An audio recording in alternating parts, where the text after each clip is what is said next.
she's going to get a pair for sure.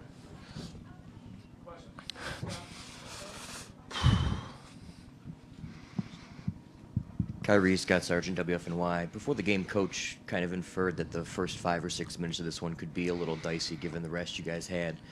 Did you guys take it upon yourself to make sure that it was almost the exact opposite with the way you guys started? Yes, it can go either way, especially being off for a week. And we didn't do any scrimmage or anything else. We just got a lot of shots up, some conditioning in. But we wanted to come out, make a conscious effort to move the basketball as well as get on transition and keep the pace up, make them play our game, and then go from there. But Coach was right. It could have gone either way, but I'm glad it went in the direction of us just getting out in transition, getting some easy shots, and as well as moving the basketball.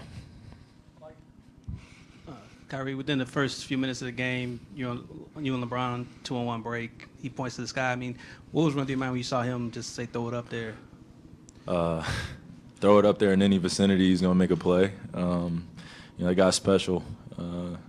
It's crazy what he can do in the air. And then I just, distinctively remembering him just pointing up behind me, and I could have easily laid it up, but to throw it off the backboard like that in a playoff game, in a high intense game, and having the trust between us two and him finishing an amazing play like that, just another play in the book for me and Brown on an alley-oop. What did it mean though to have that kind of play early in the game, just to kind of get you guys going? 20,000, 562 going crazy. Felt good.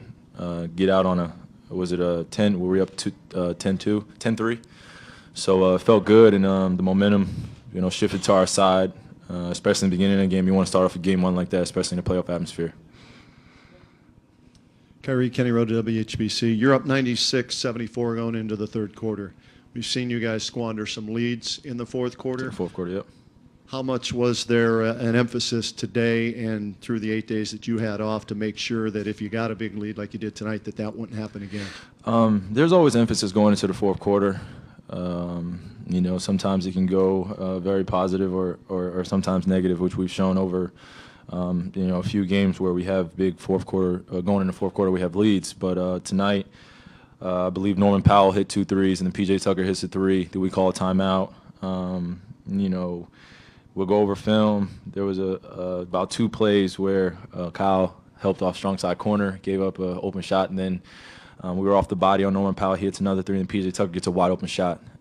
So we just want to limit those type of plays, but if they happen, we come to a timeout, get our bearings straight, then make sure that when we go out there, we execute at a very high level. We just don't want to come out and slow down our pace. If we slow down our pace and we allow them to set up their defense every single time down, then it becomes tougher, especially in the fourth quarter where almost we're up 18. They're trying to play desperation basketball. They have Kyle in as well as Corey Joseph, that 1-2 punch, and then as well as Serge. So we just got to withstand their run and make it fourth quarter hours, which we finished with, even though they scored 31 points.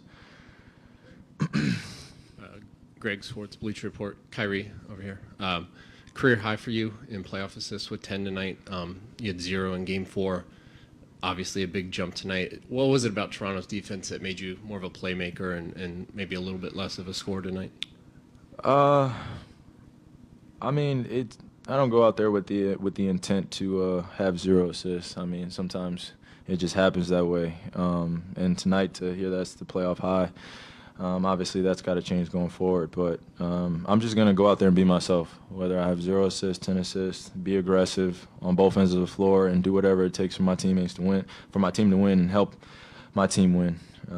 So there's no implement for me or focus going into that. I need to make more plays or get my teammates involved. I'm going to do that anyway, just based on the way I play. So, attracting guys coming off screens when I'm taking 2 on the basketball and then making plays on the backside, and sometimes the assist may not fall in my hands. It may fall in one of my teammates. So I'm fine with that. As long as we all put points on the board and we come out victorious, I'm okay with that. Eric Smith, Sportsnet. You were just talking about the fourth quarter leads there a moment ago. Second quarter tonight, you guys are up 18. Toronto cuts it to 2. And as soon as they do that, you flip the switch again, go on a big run yourselves, go back up 14 by half. What was the difference in just those 2 separate 4 or 5 minute runs, pro and con? 2:54 on the clock. Got to finish out the quarter. definitely made a conscious effort on our end to finish it. We executed, got in transition a little bit, made some shots, and going into halftime, you got to do that, especially in a playoff game. It's very vital for us to go into halftime, not with necessarily comfortably, because no lead is comfortable, but feeling like we finished the half the way we wanted to. They're a great team. They're going to make runs. We understand that. We just got to withstand that and stick to our game plan and execute at a high level. Marla Ridenour, Akron Beacon-Journal. Just one more quick thing about the alley-oop. Have you ever pulled that off with the backboard before, even just goofing around with him? Of course. Yeah.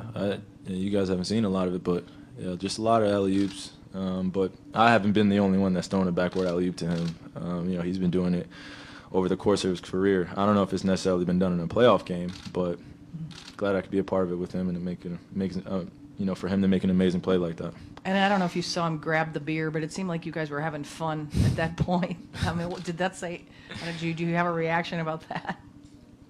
If it was meant to happen, it was meant to happen, honestly. Brown wanted to pretend like he was drinking a beer. That's on Brown. Kyrie, Ray Jasky, ESPN 990. LeBron last series, early in the series, kind of raised some eyebrows when he said, we're just there, we're right there, we're real close, something like that.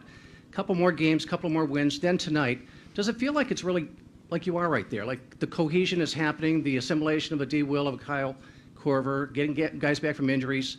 Like you only had 4 turnovers through 3 quarters today. You have the high assist numbers. Does it feel like we're almost there, or the Cavs are like you guys are right there? I wish there were a perfect world, especially a perfect basketball world where everything could just genuinely go right every single time down, but it doesn't. It switches, the momentum switches. So many mistakes have been out there, and our job as basketball players is to not only put the ball in the hoop, but make our teammates better, make sure we're there on our defensive executions, and making sure that we are all dialed in. And sometimes it's not going to look perfect, but for us, if we play at a high level for a consistent amount of time and we wear on the team, I feel like we're in a great place. And when the ball's moving, guys are being aggressive, there's no questions about the moves that guys are making or the shots that's being taken. We're all just trusting one another, and the basketball gods end up being in our favor when we play like that. We're playing at an incredibly high level. Obviously, there's some things that we can still get better at, but we're getting there. We're getting there. We know the ultimate goal. We know what we want to attain, and we understand that every step in every game is a step closer to that goal. So never take any wins for granted. Go out there tomorrow, watch film, and then go from there.